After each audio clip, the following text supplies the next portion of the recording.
good evening. GW1 holds a really special place in my heart. It's really the first ever shooter I've actually played when I was 4 years old, and really, it holds a special place in my heart. I really do.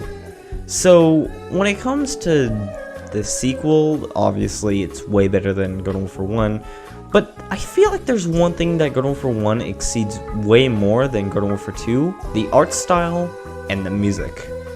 This is just how I feel, and thus, if you feel different, that's fine, but please don't write a 10-page essay in the comments because you think my idea is wrong than yours.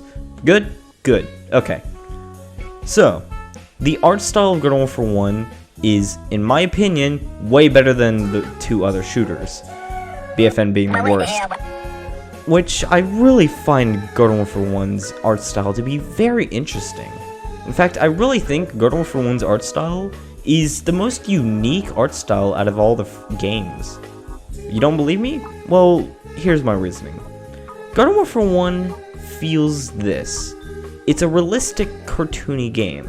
Now, not to say that, it's the first of its kind. Obviously, there's Team Fortress 2, who has a cartoony art style, but realistically has this realistic feel.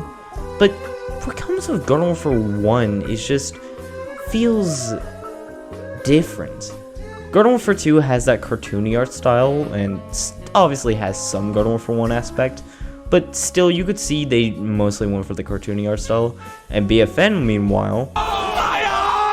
But GW1 just looks 10 times better than GW2 at times.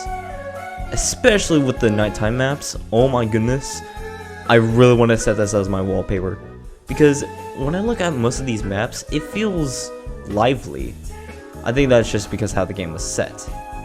But realistically, when it comes to the characters, however, that's when things change. Because that's when the cartooniness comes in. Because these wacky characters really help with the game. What do I mean by this? Well, that's because when you really look at the characters, they don't really fit GW1. But that's actually good. You know why?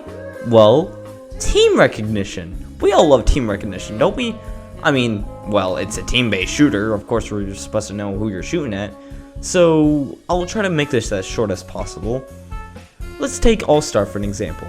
Most of the maps you see in GW1 are usually either dark and broody or just bright and saturated. But there's not really much red in the game. Thus, All-Star sticks out like a sore thumb.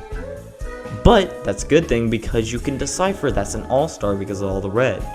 The same also applies with Chomper and a little bit of some Sunflower and Engineer because they do have some yellow into them. But some maps do have yellow, but that's not really what we're here for. But the characters really do make it lively though. Now, I could go on with more of that, but that's for a different video that I will save for later. For right now, I just really want to talk about the art style because, my goodness, I will ride this to the day I die. GW1 just looks good. Now, I really think that what sells GW1 with the cartooniest realistic art style is the music. Now, yes, people, I've talked about the music before, I know, but I think the music really helps out with the art style.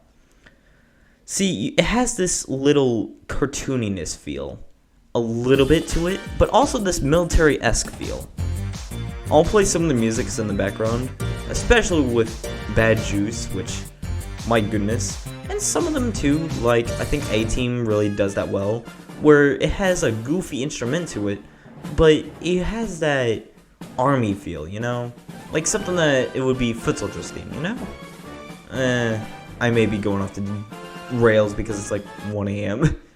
What I'm trying to say here is that GW1 is just way different with art style and music style than most of the games. And I really think that's for the better, because GW1 just looks way better. Sure, GW1 does have that, but it really doesn't feel memorable. But that's also right because when Garden Warfare 1 was released, it was released at a time when most of the games were supposed to be realistic, you know, high graphics and stuff like that. But Garden Warfare 1 came out of the gates with this cartoony, goofy characters, but with a, you know, gritty, realistic art style to it. Thus, I really love how the game really goes with. It uses a lot of Rich Warner's art style. Of course, yes, it does use PvZ2's art style, but majority of it is PvZ1's. Which, hooray! A lot of people like PvZ1, so of course, people should like Garden Warfare 1, right? I don't know. Most of them don't even play it, so I really can't say anything.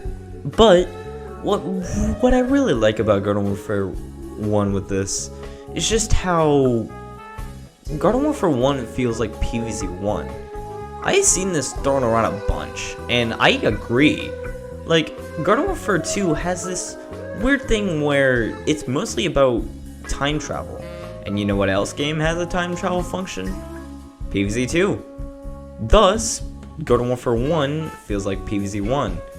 And it really does show. Of course, they try to make GW1 more PvZ2 because when the game was released, PvZ2 was already released a year ago. So, of course, they try to make it like PvZ2. But when you really look at it, PvZ GW1 just feels like PvZ1 because majority of the maps, some of them are exceptions, but majority are neighborfied. I don't know if that's a word, but they mostly have neighborhoods or like towns that you would regularly see on a day-to-day basis. Basically how PvZ1 was.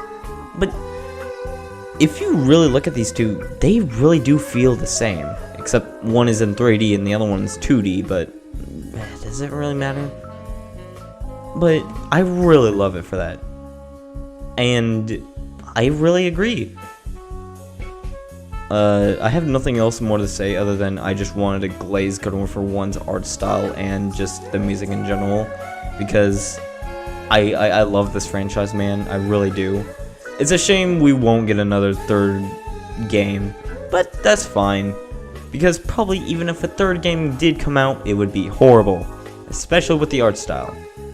But that's another rant for another day, for another video.